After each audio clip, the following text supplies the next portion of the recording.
Welcome to Dark Dreams. The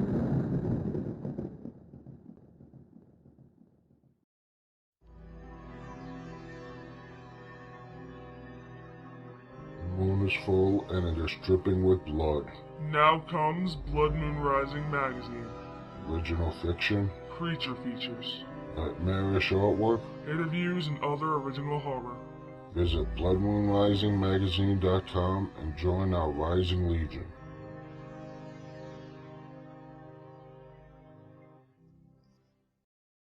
The Locked Tomb Mystery by Gavin Chappell.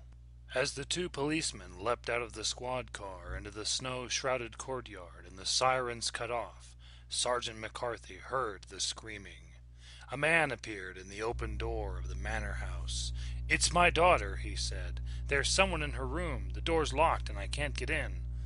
Sergeant McCarthy and Constable Adams followed the man into the hall and up the wide, sweeping staircase.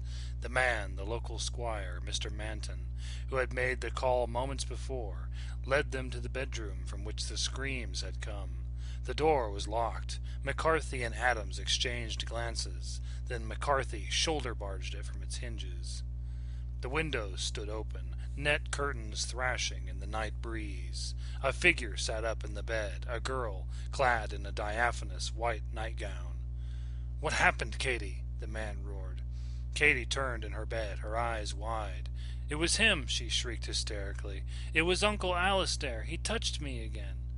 "You know that's not true," said Katie's father heavily, going over to close the window. "You know that your Uncle Alistair is dead." Katie stared at him in silence, her eyes wide.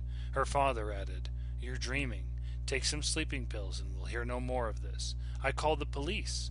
I thought it was serious." He turned to see the two policemen in the doorway. "I'm sorry. False alarm. Come with me," he told them tiredly. Sergeant McCarthy followed Adams down the stairs. Manton stood beside a roaring log fire in the hearth of the main room, with a glass of water and a packet of sleeping pills. He looked up as the policeman entered. "Sit, sit," he boomed. He was a large, thick-set man with blazing eyes and a thick beard, who seemed to radiate benevolence despite his concern. They sat down on a sofa, facing him. "I must take this up to my daughter," he added, indicating the sleeping pills. He ascended the stairs. "So Katie reckons her pervy uncle's come a-visiting," Constable Adams commented. "But he's dead, apparently," Sergeant McCarthy said. "She must have been having a nightmare." "Book him for wasting police time, then," Adams suggested. McCarthy gave him a pained look. "If you want to get on in this man's police force," he advised, "you'll not even consider charging the local gentry with anything. Mr. Manton's chums with the chief constable, I'll be bound." Manton came back down the stairs and crossed the room. He offered them a whiskey, which they both refused. Then he sat down by the fire and gazed broodingly into it. "My brother never married," he said at last. "I did, though my wife died of an illness a few years after giving birth to Katie. My brother was older than me, and naturally he became squire after our father, but he neglected the running of the estate, leaving his duties to me while he pursued his obsessions with folklore and family history.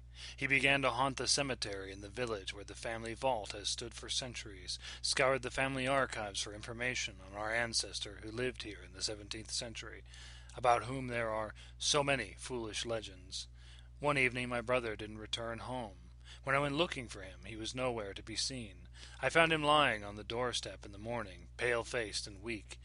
I had him put to bed and set my daughter to tend to him, but despite her efforts he died the night after returning. We buried him in the family vault he had found so fascinating." "So there's no way he could have been in Katie's room?" Sergeant McCarthy asked. He scratched his head. "What do you think? She says she saw him." Manton shook his head. "She is overwrought," he said. "It is little time since my brother died.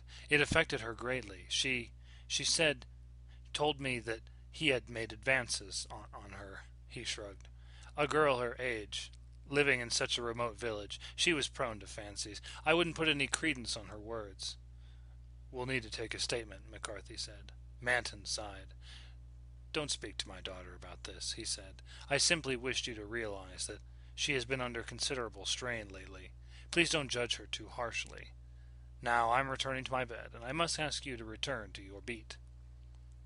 As Adams got back into the squad car ahead of him, McCarthy saw a shadow flit from the shrubbery. It was Katie, wearing a coat over her dressing gown. She must have slipped out. "Don't believe what my father says," she hissed. "I saw him, I tell you. Uncle Alistair." Sergeant McCarthy looked over his shoulder towards the front door, which her father had closed moments before, then glanced back at Katie as she touched his arm. "He appeared at my window," she whispered. "I sat up in bed. The window opened, and he was in my room. I screamed." Snow was falling. A crescent moon shone down on the village. Sergeant McCarthy found his gaze taken by the cemetery on the far side. "Is that where he was buried?" he asked her quietly. She nodded. "Stay with me," she breathed. "Don't let anyone else know. My father doesn't believe me, but I know the intruder will return." She looked intensely into his eyes. "You'll protect me, won't you?" Sergeant McCarthy swallowed. She had considerable powers of persuasion. "I don't think it can possibly be your uncle. But if there's a prowler around here, you'd better have someone with you. Adams, you stay on guard out here." "Sarge," Adams said warningly. "If there's an intruder, someone should keep an eye on this girl," McCarthy insisted. He knew this would lead to trouble, quite possibly disciplinary action, but he wasn't going to abandon the girl just because her father didn't believe her. She led McCarthy back into the house by a side door and up to her bedroom. "Sit by my bed," she told him. "I'll lie here. Keep an eye on the window. Don't go to sleep." She returned to the bed. Sergeant McCarthy tried to engage her in conversation, but after a short while she fell asleep. He sat back in the chair, waiting for trouble. It had been a long day. He fell asleep. He was jerked awake from bewildering dreams of dark tunnels through which he ran, pursued by dark, formless, gargantuan shapes, to see Katie's bedroom silent and dark. Shivering, he saw that the window was open. He blinked. What was that dark shape by the bed, seeming to loom over Katie's sleeping form? In an instant it resolved itself into a cloaked human form, and he leapt up shouting. The figure turned towards him, its face as black as its cloak. It ran silently for the window. Sergeant McCarthy pursued, but the dark figure leapt onto the windowsill and then vanished below. Sergeant McCarthy reached the window seconds later. Peering out, he was shocked to see the dark figure seemingly float down into the snowy courtyard. It hit the ground, then ran for the courtyard gates, leaving a trail of footprints in the snow behind it. Sergeant McCarthy turned. Katie's continuing stillness puzzled him. He realized he was giving the thing time to escape. Bursting out of her bedroom, he met Manton hurrying down the passage towards him. "What are you doing here?" Manton demanded, but McCarthy brushed aside his complaints. "The intruder came back," he said. "He jumped down into the courtyard. Quickly, we might catch up with him." Manton followed him down the stairs. When McCarthy threw open the main doors, Constable Adams was standing there, looking bewildered. "Outside!" McCarthy exclaimed. Out in the courtyard, he indicated the line of wide-spaced footprints that cut across the virgin snow towards the gates. "He jumped down from the window," he said, indicating the first floor. With Sergeant McCarthy as lead, they hurried across the courtyard and came out into the village. McCarthy cast about for footprints. These led across the lane, past the police station and up the hill towards the cemetery. "Come on," said Sergeant McCarthy. They followed him to the cemetery gates. The footprints led through the snow, straight towards them. Katie's father lumbered forward and heaved them open. They all spilled into the graveyard beyond. The footprints led to the doors of a tomb. Sergeant McCarthy approached it. "Over there, that's the family vault," Katie's father rumbled ominously. The footprints led straight up to it. Manton tried the door. It was locked. Sergeant McCarthy frowned. "I can open it," Manton said, producing a large ring from which he took one old key, black with age. He thrust it into the lock and turned it. Slowly the gates of the tomb creaked open. Sergeant McCarthy produced a torch from his pocket and shone it as they filed through. It was icy cold inside, as cold as any crypt. Shelves lined the walls, each containing coffins. Wet footprints led straight to a newer-looking casket. McCarthy pointed to it and looked at Manton. "My brother's casket," the man replied. Struggling to suppress natural feelings of horror and loathing, Sergeant McCarthy tried to lift the coffin lid. He was certain that he knew what was happening here. It was impossible, but it was the only explanation. To his surprise, the lid was nailed down. This made no sense. Ignoring the protests from Manton, he and Adams crowbarred the lid open. It fell back with a crash. The body of a man lay within. It bore a family resemblance to Manton, though in life Uncle Alastair had been taller. The body was strangely plump, its skin taut, its face was ruddy, flushed, blood dribbled from its lips, but its eyes were glassy, staring into nothing. Constable Adams, his face white, leaned forward and felt for a pulse. "I don't know what you were expecting, Sarge," he said, his voice thick with revulsion, "but this guy's dead. Has been for a while, I reckon." Numbly, Sergeant McCarthy rubbed his face and stared down at the lifeless corpse of Katie's uncle. Manton quietly replaced the coffin lid. McCarthy regarded him. The big man was apparently calm, but McCarthy felt that his placid surface concealed contrary currents of emotion. What had he been thinking of? Now he saw what was clearly just a dead body, not one of the blood-drinking undead. He felt an utter fool.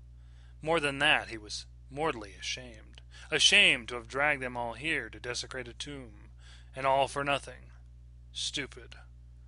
Manton locked the tomb behind them. Sergeant McCarthy replaced the torch in his pocket, and they made their way down the snowy hillside. He couldn't rid his mind of the nagging image of that dark shape crouched over Katie's sleeping form, the thing that had floated down into the courtyard, and the footprints in the snow. The footprints were gone, vanished among their own. It was as if they had never been. Sergeant McCarthy was afraid to ask Constable Adams if he had even seen them. What was happening? Was he going mad? They returned to the manor house, and Manton led them up the stairs. He entered the girl's bedroom. Sergeant McCarthy had left the window open. Katie's father crossed over to shut it. It was freezing in the room. A snowdrift was melting in the middle of the floor. Katie lay as still as death upon the bed. But she wasn't dead, Sergeant McCarthy found to his relief. She was alive, but unconscious and shaking feverishly. This was his fault, he realized, as her father hugged her to his brawny chest. In his enthusiasm to catch the vampire, he had not stopped to close the window. And yet, what had opened it in the first place? Had he done it himself in some fit of lunacy? He looked on in confusion, then left without speaking. The next morning, when McCarthy and Adams returned for a statement, Katie was still feverish. Her father had sat up with her all night. The local doctor had been, but his diagnosis was not encouraging. She was getting worse. They went back downstairs, leaving the man with his daughter. "Are you all right?" Constable Adams asked Sergeant McCarthy as they waited in the hall. Sergeant McCarthy looked up, haggard. "I don't know what's wrong with me," he said. "Why did you take us to that tomb and open the coffin? It was like something from a Hammer horror," said Constable Adams. "Did you not see the footprints?" Sergeant McCarthy asked. Constable Adams shook his head.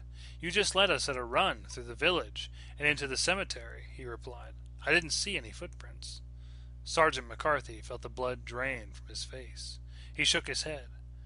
"It doesn't matter anyway," he said. "It wasn't He had trouble even saying the word. "A vampire?" Constable Adams completed his sentence sardonically. Sergeant McCarthy rubbed at his face wearily. "I thought—" "It was just a dead body," Constable Adams said dismissively. "It looked like it was still alive, even if it didn't have a pulse," McCarthy objected. "And what about the blood on its lips?" "It's not that strange for corpses to look like that, Sarge," Adams said knowledgeably. "Fresh ones, I mean. And naughty Uncle Alastair must be pretty fresh. They get bloated with gases, and the blood is runny for some reason. They reckon that's the origin of the myth of the vampire." "The myth of the vampire," Sergeant McCarthy echoed. They turned as Manton came down the staircase. The squire faced them.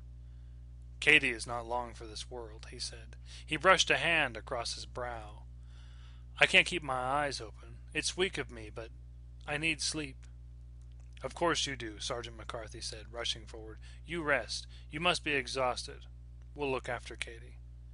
As Adams helped Manton to his bed, McCarthy entered the girl's room. Sitting down by the bed, he put his hand on her brow. She was burning up. Her father was right. It was obvious to McCarthy that she was dying. Constable Adams came in. "Yes, her father thought so too," he said when McCarthy told him. "Before we went to sleep, he asked me to call the funeral director." "What is it?" he asked as McCarthy leant forward, peering intently at Katie's neck. McCarthy leapt to his feet. "Out of my way," he said, and pushed past Constable Adams. That afternoon, Katie died. Sergeant McCarthy was not there to witness it, but Constable Adams was present, and of course her father. After the formalities were concluded, a hearse was brought into the courtyard, and the casket was laid upon it by 4 mourners. Constable Adams was one. He felt he ought to do something since the girl's death had been their fault. It was Sergeant McCarthy's fault for leaving the window open so she caught such a terrible fever. And where was his colleague? Not a sign of him. They were driving towards the cemetery when a wild-looking figure came slithering and sliding from the cemetery gates. Constable Adams looked at it in horror as the hearse screeched to a halt. It was McCarthy. Blood spattered his face and his chest and drenched his arms. In his right hand he held a sharpened piece of wood. Blood blackened it. "What happened?" McCarthy demanded, as Adams and Manton got out of the car. Manton frowned. "You're asking us what's happened?" he rumbled, moved at last to anger. "My daughter is dead because of you. And what have you done now?" "I broke into the tomb and staked the bastard that bit her," McCarthy said defiantly. The vampire that killed your daughter." A murmur came from the gathered villagers, but Manton silenced them with a cutting motion of his ham-like hands. "Your brother, Alistair," McCarthy added. "He won't walk again." Adams stepped forward, his face full of concern. "Sergeant, what have you done?" "I told you," McCarthy shouted wildly. "I staked the vampire." He lunged for the hearse. "I'll stake Katie, too, before she walks." Villagers rushed forward to restrain him, but he threw them off. Adams grabbed him. Despite his flailing kicks and punches, he pinned McCarthy down in the snow, hauled the stake out of his hands, and handcuffed him. His eyes were wide and wild. Adams was horrified by the change that had come over his colleague. Manton looked down at the struggling figure. "Take him to the police station, Constable." Adams nodded. With Manton's help, he dragged his crazy colleague down to the police station. They took the still struggling Sergeant McCarthy down to the cells. Breathing hoarsely, Sergeant McCarthy watched through the barred window of the cell as the cortege renewed its solemn procession toward the cemetery gates. He sat there for the rest of the day, long after Katie was interred, long after the wake was over. Night fell, and still he sat there. He had been given something to eat by the custody sergeant, but he had no appetite. Was he mad? He had definitely seen a dark figure looming over the girl's sleeping form, definitely pursued it to the window, seen it float down and run across the courtyard, followed its footprints to the tomb. He had definitely seen twin pinpricks on Katie's neck, the bite of a vampire. But no one believed him. They thought he was mad, that he had desecrated a tomb, that he was responsible for Katie's death. But he knew he was right. Surely he was right. He was right, wasn't he? "I'm right," he said obsessively. "Uncle Alistair was a vampire, and now Katie is also a vampire." "You're right," came a sweet, comforting voice. He turned in shock to see her standing there in front of him, her beautiful young face a pale oval in the gloom. The door behind her stood open, but how had she unlocked it without the pass key? "You're not mad," Katie added soothingly. "You're quite sane. Vampires do exist. My uncle was a vampire. My ancestors before him. You killed him, but his bloodline lives on in my undead veins. And now, you will join me." She grinned suddenly, and Sergeant McCarthy saw to his horror that her mouth bristled with fangs.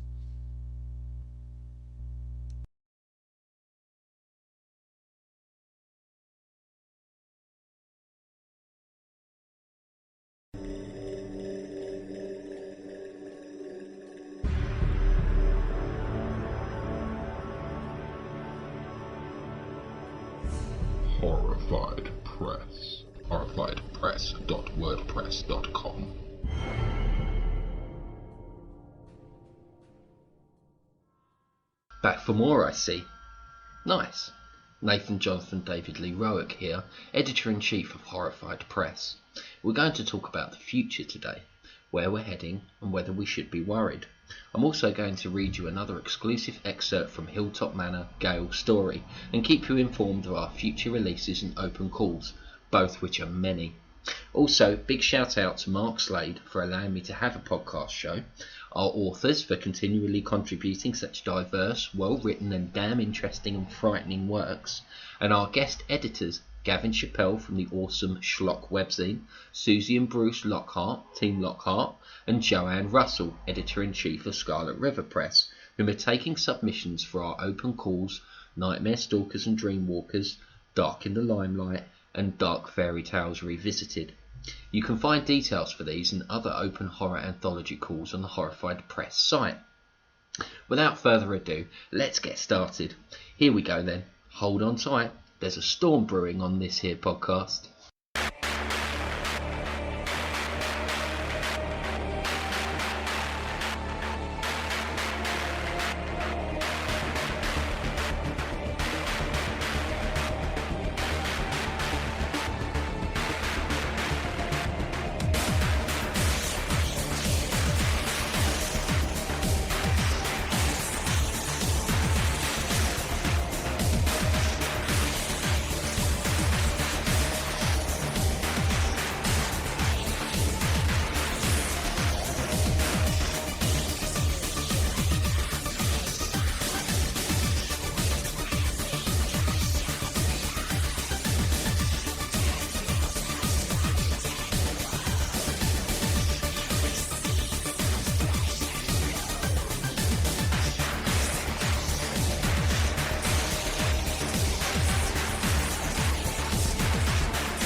So that was Portuguese project Active Hate with Marching to Hell.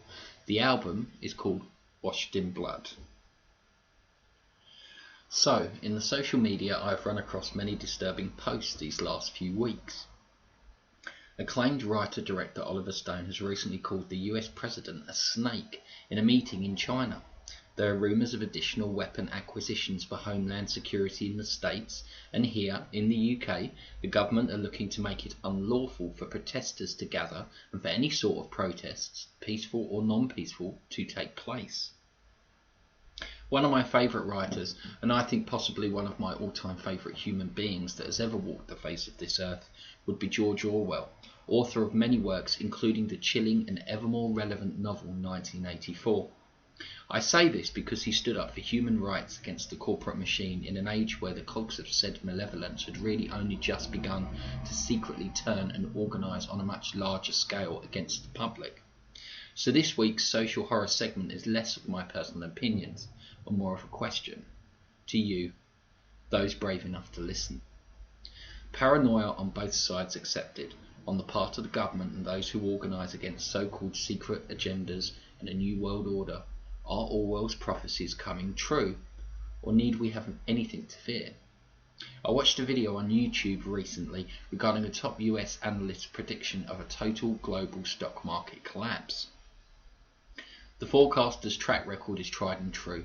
He has also, in the past, not been a man to make up such wild theories for press or personal gain. He fears the police will take onto the streets as soldiers and are getting armed to quell a potential uprising from the public once the money runs dry. To add, has anyone else noticed that if you talk about something with someone in earshot of your computer's mic, an advert will, within 24 hours, pop up in the sidebar of your Facebook page? If you didn't type anything to that effect, how did they know you were looking for it? I have experienced multiple incidents like this recently, from product placement to highlights of general conversations I've had converted into possible services I may find of interest. Set up some control conversations and see for yourself. It shocked me too. I recently needed dental work and, without a single word being entered into my machine or me talking openly about the tooth I was missing, an advert popped up recommending dental surgery for me. This means they use your webcams to intrude on your privacy as well. My first novel, Infatuation, the story of the Snow Queen, took Hans Christian Andersen's famous tale and wove it into an Orwell-inspired dystopia. As well as embracing Hans' fascination with change and metamorphosis, I set the tale in future London under rule of a government where church and state were indivisible. I'm preparing to write the sequel next year. Perhaps the dystopian element should turn more away from the Empire's utopian ideals on faith and religion and focus more on the subjugation elements of a police-state regime. One thing's for sure, with what's going on in the world, or not going on, right now, better be an interesting tale to write.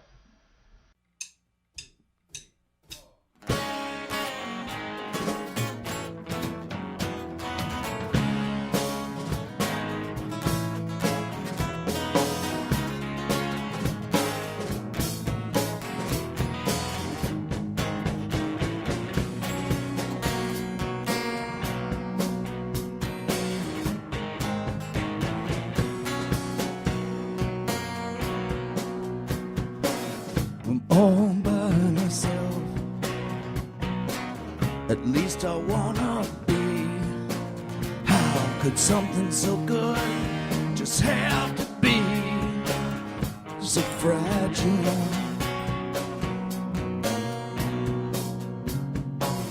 And all the birds are singing high up in the trees, 'cause now she's gone, I'm feeling the breeze, and it's never on time,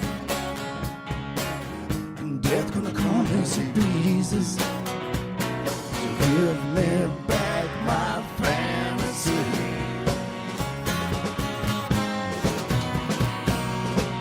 Give me back my better days. Imagine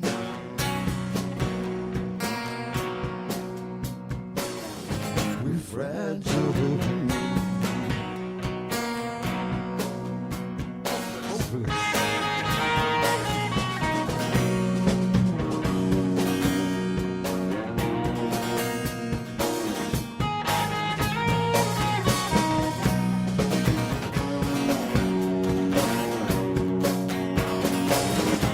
guess it's time I was leaving.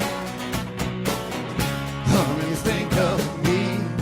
Whoa, 2,000 feet up, flying free. The end is never on time, and death gonna come as he pleases. So give me back my fantasy.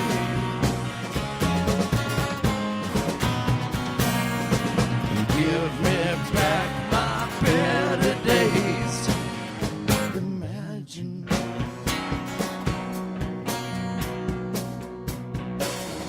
we're fragile.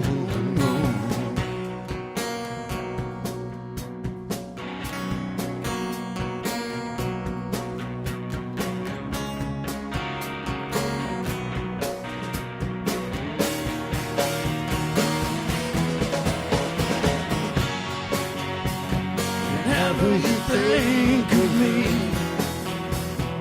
picture me in my room, my vacation in Tokyo. Whatever we had is gone. Helps when you change the scene. Can't really say go on. My vacation in Tokyo. Vacation in Tokyo. My vacation in Tokyo.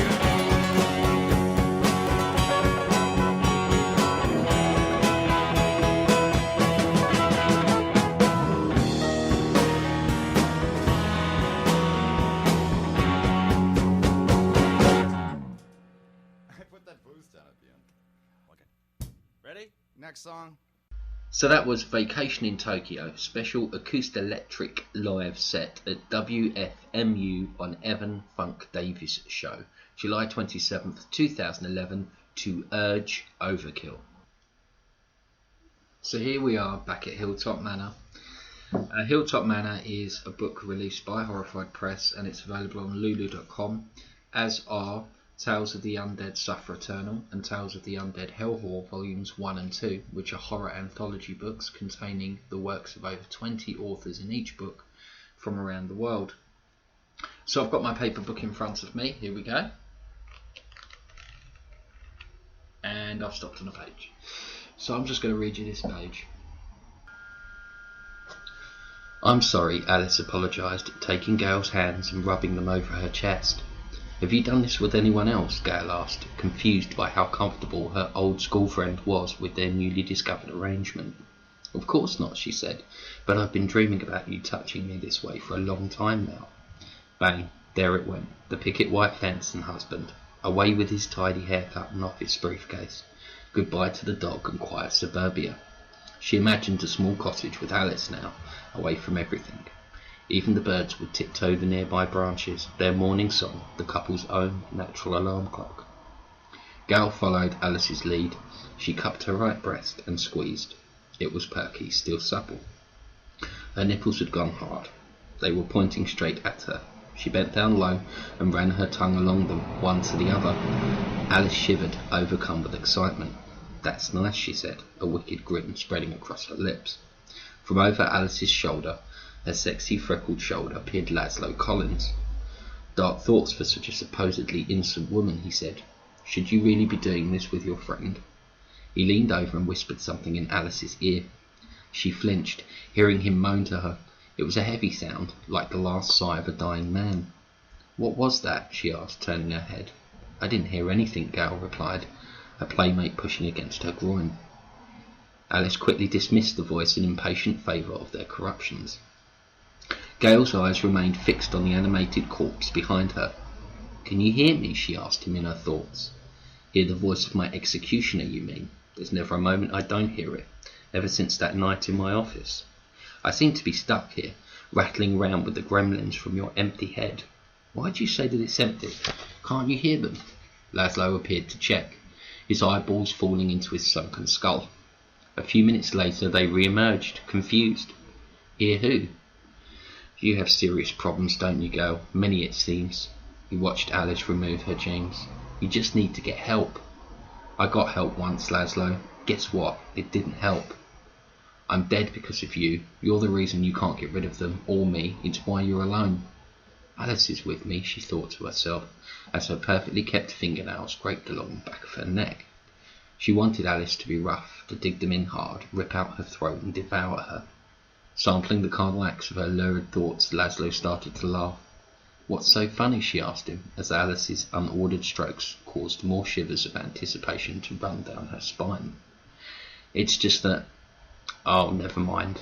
You're going to deserve what's coming to you, know that much. He removed the scarf to show off his lacerated throat. She hated it when he did that. He only wanted to remind her of the pain he was in. She felt guilty enough already. Alice put her index finger under Gail's chin to move them face to face. Am I keeping you from someone? She asked, looking over her shoulder. Laszlo was already making his way to the door. Don't let me keep you two apart, he said, sporting a twisted smirk. So there we go.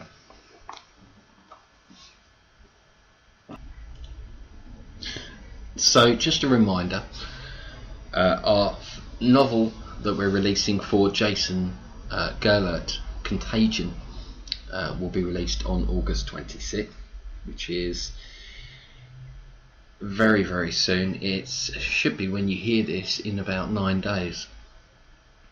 And we're going to read just a little bit. I'm on the Horrified Press site now. Let's have a look at some of our open calls at the moment. I've already explained to you which ones are going on with our guest editors, so let's talk about this one. This one's quite an interesting one. I haven't actually written anything for this myself at the moment, but I will do. This is an open call we have called Until the End, an anthology of love versus the apocalypse. So the deadline for this is in 4 days now. I don't think we're going to be extending this one either, so you might want to get something in for this. So this is the details, basically. Payment is exposure and royalties. Flash fiction and short stories, 1,000 to 4,000 words. Poetry and reprints will also be considered. During the last days of the end of the world, a love-struck couple sit atop an old brick wall to watch its dawn silhouettes burn. All that once was has been demolished by the apocalypse, except the pairing's unwavering devotion to one another. Will it be enough, as the bodies stack up and the rampaging hordes of an atomic hell stalk the ruins of this once proud city? Will their relationship endure until the end, or will it falter in the face of dark adversity? No taboos, just let your imagination run wild.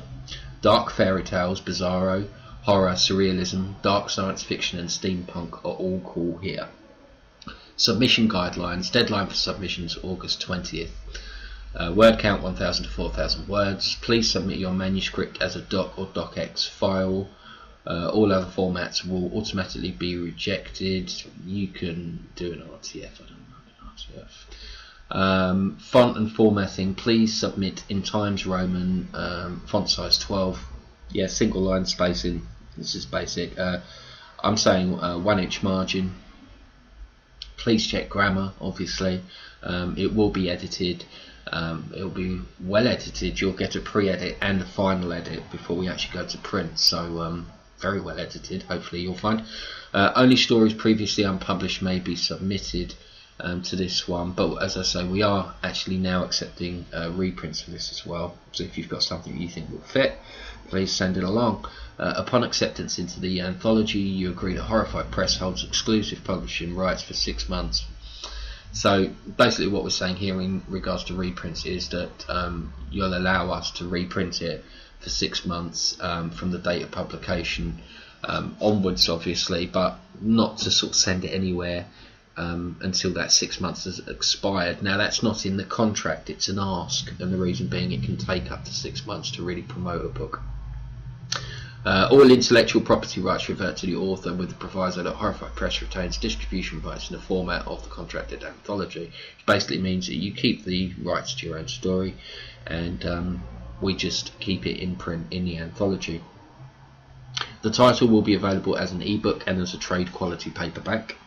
Myself, Nathan Jonathan, David Lee ROWARK, will be presiding over this anthology. The email for submissions is nathan.rowark@live.co.uk, which is also the same email that you can use to send me podcast questions if you want anything discussing on the podcast, or you want to comment on anything we've talked about in the 3 weeks of shows that we've done. The email subject line must read "submission until the end. Your story title or your submission will not be considered for this anthology." Just a time thing. Successful applicants will be notified before the deadline has expired. What we do is we set up an early acceptance list. So what will happen is, if I read through a story that I feel is well written and fits the criteria and is a good story that I know that people will love, whether I particularly love it or not, then obviously you will be contacted and you'll be asked to sign a contract, and we'll add you onto that early acceptance list, which is a good way of seeing how the anthologies are filling. Give yourself an idea of the sort of authors that we've got in the books as well, and it just keeps us a little bit more up to speed.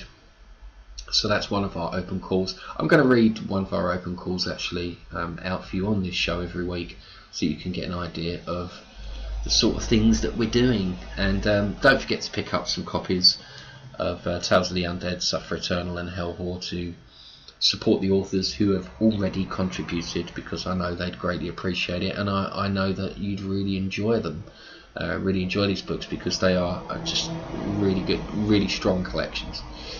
That's it, and I'll see you next week. Thanks for listening, guys. Bye.